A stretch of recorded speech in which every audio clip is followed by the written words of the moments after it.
मंदिर में होगी अनु आर्यवर्धन की सच से रूबरू और जानेगी सच्चाई आर्यवर्धन की बीती जिंदगी के बारे में, जहां पे आर्यवर्धन की मां भी होने वाली। आपको बता दें कि माता रानी के मंदिर में जहां पे आर्यवर्धन हाथ पकड़ कर लेकर जाता है अनु को मंदिर के सामने और कहता है कि अगर तुम मुझसे प्यार करने लगी तो पहले मेरी सच्चाई को सुनो, मेरी जिंदगी में क्या क्या हुआ है उसको पहले जानो, उसके बाद तुम कोई भी कदम बढ़ाओ और कुछ मेरे बारे में सोचना। अनु कहती मैं सब कुछ सुनने के लिए तैयार हूँ, आप सच्चाई बताइए।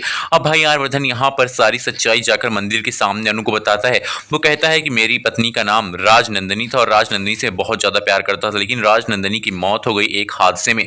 वो हादसा था या फिर किसी की यहाँ पर साजिश, इस बात का पता आज तक नहीं चला है। और राजनंदिनी के जाने के बाद मैंने कभी भी किसी के बारे में नहीं सोचा है, इसलिए मैं नहीं चाहता हूँ कि तुम्हारी ज़िंदगी बर्बाद हो, तुम इस सच से यहाँ पर रूबरू ना हो और ये सारी सच्चाई बिना जाने ही मुझसे प्यार करो। अब वो कहती है इसके अलावा भी कोई सच है? वो कहता है हाँ, इसके अलावा यही सच है कि मैं राजनंदिनी से ही प्यार करता हूँ, मैं उसके अलावा किसी के बारे में सोचता भी नहीं हूँ। लेकिन जब से तुम मेरी ज़िंदगी में आई हो मेरे अंदर काफ़ी सारे बदलाव आए हैं, मैंने तुम्हारे बारे में सोचना शुरू कर दिया है। मैं जब भी सोता जागता हूँ तुम ही मुझे दिखाई देती हो। ये सब मेरे साथ क्या हो रहा है, इन सारी चीज़ों को मैं जानने के बाद आज तुमसे ये सारी बातें पूछना चाहता हूँ और ये भी पूछना चाहता हूँ कि तुम मुझसे प्यार तो करते हो, लेकिन क्या तुम्हारे घर वाले इस बात को एक्सेप्ट करेंगे? और ये समाज जो है ये हमारे और तुम्हारे लिए बिल्कुल भी नहीं बना है, वो हम दोनों को कभी एक साथ एक्सेप्ट नहीं करने वाले हैं। भाई अब यहाँ पर आर्यवर्धन की बात सुन के अनु जो है थोड़ी सी इमोशनल हो जाती है, लेकिन तभी देखती है कि पीछे आर्यवर्धन की माँ भी आ गई हैं जो सारी बातें सुन रही होती हैं। अब आर्यवर्धन की माँ सामने आती हैं और अनु से कहती हैं कि आर्यवर्धन के मुँह से मैंने कई बार तुम्हारी तारीफ सुनी और तुम्हारे बारे में सुना, लेकिन मुझे नहीं पता था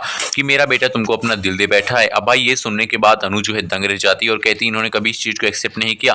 तब यहाँ पर कहती हैं आर्यवर्धन की माँ कहती हैं कि ये एक्सेप्ट करने वाली कोई चीज़ नहीं, आर्यवर्धन तुमसे प्यार करता है जो कि उसकी आंखों में दिखाई देता है। तुमने जब जब उससे दूरी बनाने की कोशिश की है भगवान ने भी तुम दोनों को एक साथ कर दिया है। आज देखो जब तुम 24 घंटे के अंदर जयपुर जा रही थी तब भी तुम देखो आर्यवर्धन से मिल गई, इसका मतलब माता रानी का यही आशीर्वाद है।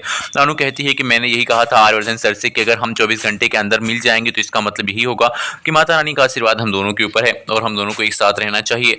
अब आर्यवर्धन साफ साफ यहाँ पर अनु से कह देता है कि हाँ मैंने ये कहा था, लेकिन अब मैं इस चीज़ को एक्सेप्ट करता हूँ और मैं तुमसे शादी करना चाहता हूँ। अब ये सुनकर यहाँ पर कहीं ना कहीं अनु जो काफ़ी खुश होती है, लेकिन अनु को नहीं पता है कि अब बहुत बड़ी मुश्किल आने वाली है उसके सामने, क्योंकि मीरा जो है वो पहले से ये सारी चीज़ें जान गई है।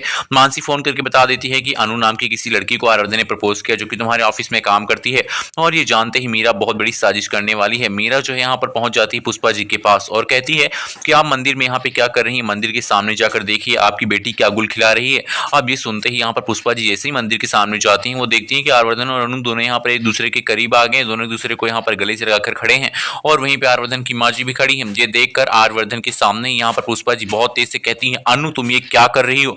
तभी वो कहती है कि मैं आर्यवर्धन सर से प्यार करती हूँ, उनके साथ शादी करना चाहती हूँ। और ये सुनकर पुष्पा जी हो जाती है गुस्सा। फैलाने वाला एपिसोड क्या धमाकेदार होगा ये देखना बेहद इंटरेस्टिंग।